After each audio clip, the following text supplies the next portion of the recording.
Dimple miss આવતીકાલે શિવરાત્રી છે. હું શંકર ભગવાનના મંદિરે જવાની છું.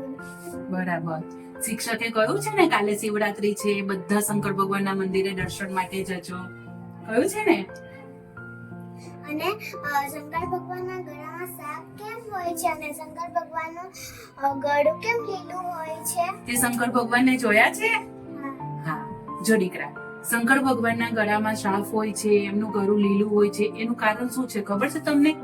સમુદ્ર મંથન વખતે દેવ અને દાનવનો જ્યારે ઝઘડો થતો હતો ને, સમુદ્ર મંથન વખતે, ત્યારે એમાંથી હલાહલ વિષ નીકળ્યું હતું. તો હલાહલ વિષ એ આખી સૃષ્ટિને, આખા વિશ્વને નાશ કરી નાખે એવું હતું. તો આખા વિશ્વના રક્ષણ માટે એ હલાહલ વિષને શંકર ભગવાન પી ગયા હતા અને એમણે એમના ગળામાં રાખ્યું હતું લોકોને બચાવવા માટે, વિશ્વને બચાવવા માટે. એટલે તેમને ગળામાં લીલું લીલું હોય છે, ખબર છે? એટલે એમને નીલકંઠ કહ્યા છે. શંકર ભગવાનનું નામ બીજું શું છે? નીલકંઠ. શું છે? હા. અને એમના ગળામાં સાપ કેમ હોય છે તમને ખબર છે? સમુદ્ર મંથન વખતે જે દોરીનો ઉપયોગ કર્યો હતો ને, એ દોરી નથી પણ વાસુકી નાગ હતા. એ વાસુકી નાગે સ્વયં શંકર ભગવાનના ગળા ઉપર રહેવાનો નિર્ણય કર્યો અને એ પોતે શંકર ભગવાન સાથે શોભ્યા. તો વાસુકી નાગને ધારણ કરીને શંકર ભગવાન શું દર્શાવે છે?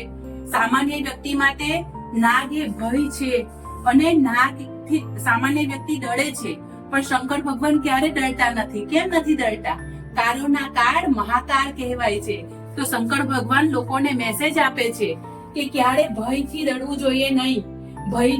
ભયને આપણે હંમેશા હરાવવું જોઈએ. અને નાગ એ સાપ છે ને, એ સમય, ભય અને કાળને પણ દર્શાવે છે. એટલે સૌથી મહાન શિવ છે. કોણ છે? શિવ.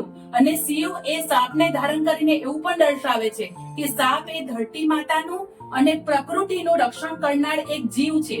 તો એ જીવને ધારણ કરીને શંકર ભગવાન એવું દર્શાવે છે કે આ દુનિયાના તમામ જીવોને સમાનતાપૂર્વક આપણે રાખવા જોઈએ અને ક્યારે કોઈથી ડરવું જોઈએ નહીં.